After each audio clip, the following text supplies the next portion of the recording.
Hello, this is the first ever SilentSpanky's TLG Tech Review. I am James, and today I will be reviewing the CyberPower PC Tracer V Edge 550. The vendor, the initial navigation of CyberPower's website was easy to navigate.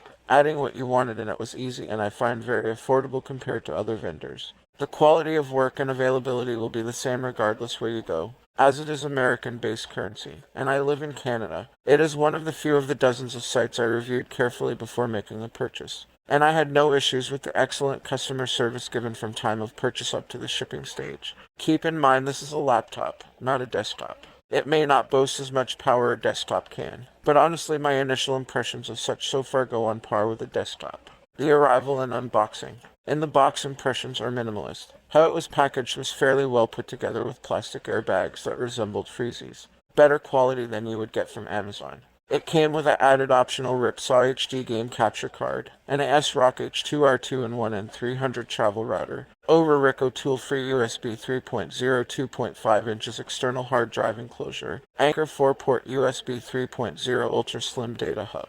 Also, the CyberPower Tracer V Edge i17E 550 with a 17.3 QHD 2560 by 1440p 165Hz built-in screen. The motherboard is an Intel HM570 chipset, GeForce RTX 3080 of 16 gigs, Tiger Lake i7-11800H8 core processor 11th gen. The right side of the laptop has one mini SD card reader, two USB 3.1 Gen 1. The left side, one USB 2.0, one with a mic and headphone jack each. The back side, the charging port, one Ethernet jack, HDMI port, and Type-C port, with a RGB membrane keyboard of 4 zones. The default power option is 230 watts AC adapter with a 7 feet power cord, and the length of the charging cord is approx.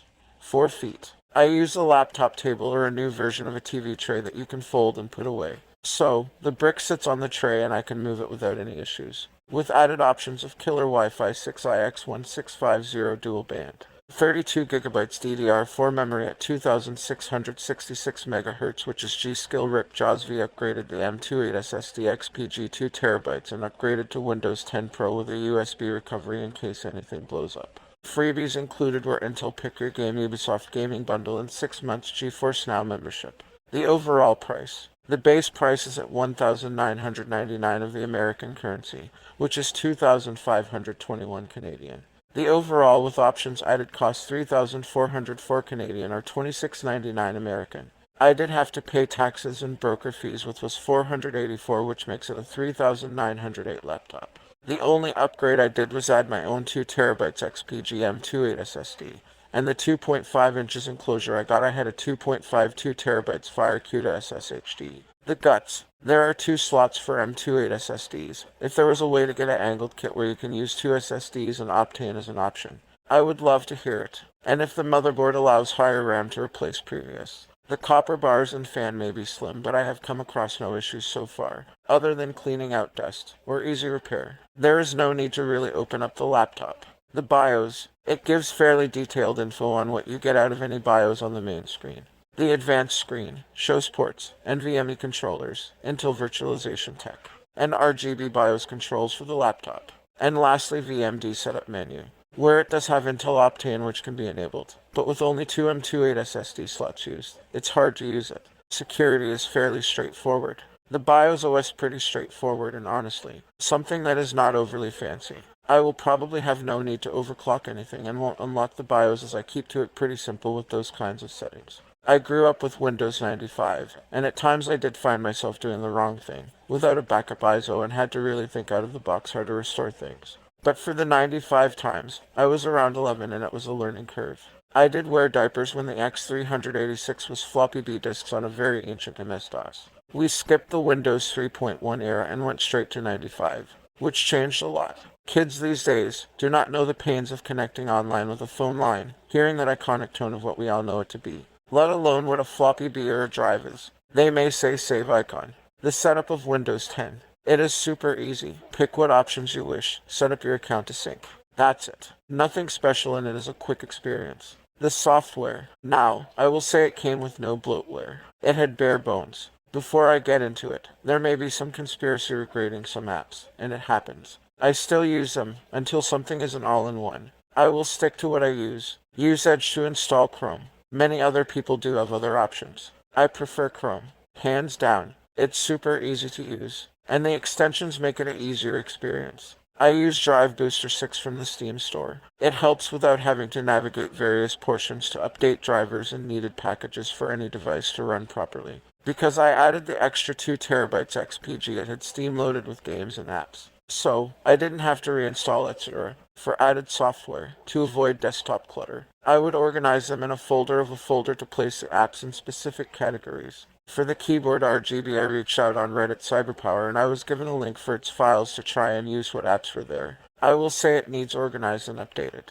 But the app I use is Game Center. I tried OpenRGB but it would not detect it. For antivirus, I use IVG. You can use the default Windows Defender, but there are dozens out there, and the fact IVG checks the website if you Google got me liking it more. For VPN, I use NordVPN because it's easy and I like its interface. Plus, it keeps up to a consistent speed with little to no lag. If you stream, game, download, whatever the case, it can be anything from the ISP, Wi-Fi or hardwired use of the tech you're on, the server you're connected to. It can range from something but fact-check before you presume what it can be, for bringing together a library of ready-to-go apps. Use a service like Ninite, which has a fair bit of installers you can use to put in your PC, or you can use something similar to it. And there is portable apps which you don't need to install. Place on a USB and use it from there. I do use CCleaner. It's pretty versatile. You can do a good clean, backup, update, startup services. There are limitations, but it works pretty well. And any app that may need upgrading, you can use CCleaner to update it, keeping it organized. Now, you can keep how things look. I do admit before I was messy with icons. I kind of kept them in areas. Then I decided to place them in a folder of shortcuts, but also pin them to your taskbar. I find it helps. What I have is Chrome, CCleaner, Discord, Nord, Explorer, Twitch, Xbox Live, Drive Booster 6, Filmora, Microsoft Store, Rockstar, Epic Games, Ubisoft, Origin, Steam, Battle.net, GOG, and GeForce Now. The benchmarking. I will let the results speak for themselves as some of the videos load.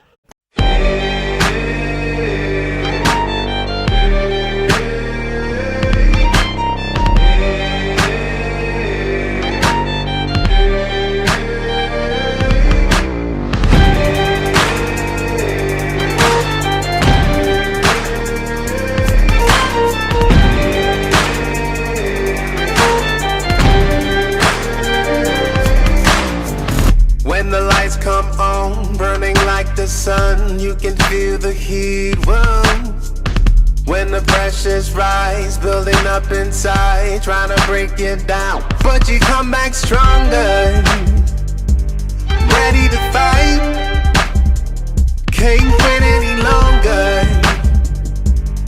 It's our time.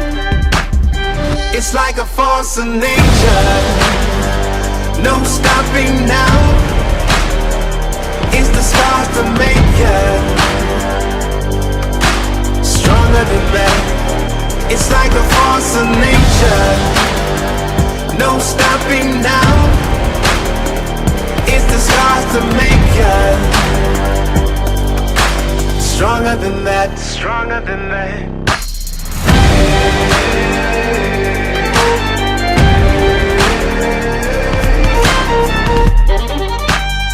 It's like a force of nature. It's the stars that make you come back stronger, ready to fight. Can't quit any longer. It's our time. It's like a force of nature. No stopping now. It's the stars to make you stronger than that. It's like a force of nature. No stopping now. It's the stars to make you stronger than that. Stronger than that. Never thought I'd see the day. Never thought I'd see the day.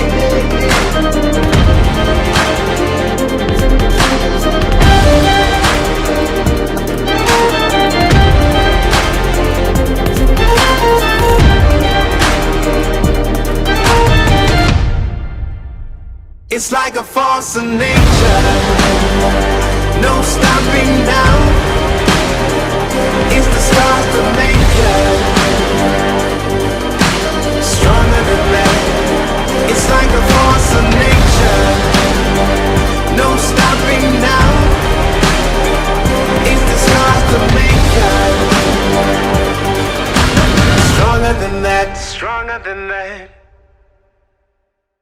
But I will say the temp changes. FPS and clock speeds run decent. Max temp I seen was around 73. FPS on average is around 35-40, with it being at 4K on DirectX 11 or 12, and clock speeds stay consistent. However, some of the 3D Mark benchmarks keep timing out on me. I tried uninstalling, installing, verifying, and same results. Other benchmarks work fine, and any of the cinematics used work fine. The fans kick in a little bit, but it helps if you use a cooling pad of 5 fans regardless. The conclusion? Overall, it is a good gaming laptop. The rendering time used in the Filmora app is pretty fast considering the different file formats used. For the updates of hardware, I notice a difference in how it performs from my previous laptop.